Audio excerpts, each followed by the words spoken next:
Rule of law ప్రజలకైనా మీకు లేవా rule of law? అంటే మీరు దోపిడీలు చేయండి, దొమ్మిలు చేయండి, మిగతా వాళ్ళు ఒక చిన్న పోస్ట్ పెడితే బెదిరిస్తారు. కానీ మీరు ఎన్ని దారుణాలు, ఎన్ని హత్యలు చేసిన సుగాలి ప్రీతి దారుణంగా మానభంగానికి గురై చనిపోతే ఈ రోజు వరకు దాన్ని పట్టించుకునే నాదుడు ఎవడు లేడు. ఒక్కరు లేరు, ఎవరు మాట్లాడరు. పోలీసు వ్యవస్థ మాట్లాడదు, డీజీపీలు మాట్లాడరు, ఐపీఎస్లు మాట్లాడరు, ఐఏఎస్లు మాట్లాడరు. ఏం చేస్తాం? కోడికత్తితో ఆయన దాడి చేస్తే ఆంధ్రప్రదేశ్ పోలీస్ మీద నాకు నమ్మకం లేదు. సరే, ఆంధ్రప్రదేశ్ ప్రభుత్వానికి ముఖ్యమంత్రి మీరే కదా, ఇప్పుడు ఎందుకు నమ్మకం లేదు? లేదు, మాట్లాడరు.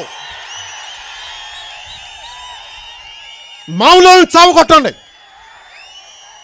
ఎంతకాలం చేస్తారా మీరు దౌర్జన్యాల దోపిడీలు? తిరగబడలేరా మనుషులు? కొంచెం ఇది మారాలి అంటే మీరు మారాలి. నన్ను ఆడపడుచులు కోరుకుంటా ఉన్నాను, యువతను కోరుకుంటా ఉన్నాను.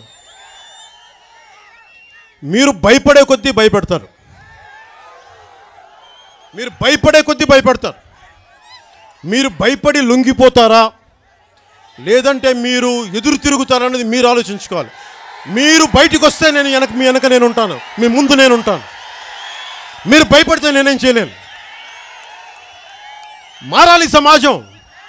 ఎంతకాలం ఉపాధి అవకాశాలు ఎందుకు లేవు? రాయలసీమలో ఇంతమంది ముఖ్యమంత్రులు వచ్చారు కదా, ఎందుకు మీరు ఉపాధి అవకాశాలు కల్పించలా? మీకు ఇడుపులపై ఎస్టేట్లు ఉన్నాయి, కొండలు ఉన్నాయే, ఎందుకు ఒక రైతుకి అండగా మీరు లేరు? ఇది మీరు ఆలోచించి, యువత మీరు ఆలోచించకపోతే రాయలసీమ మార్పు రాదు.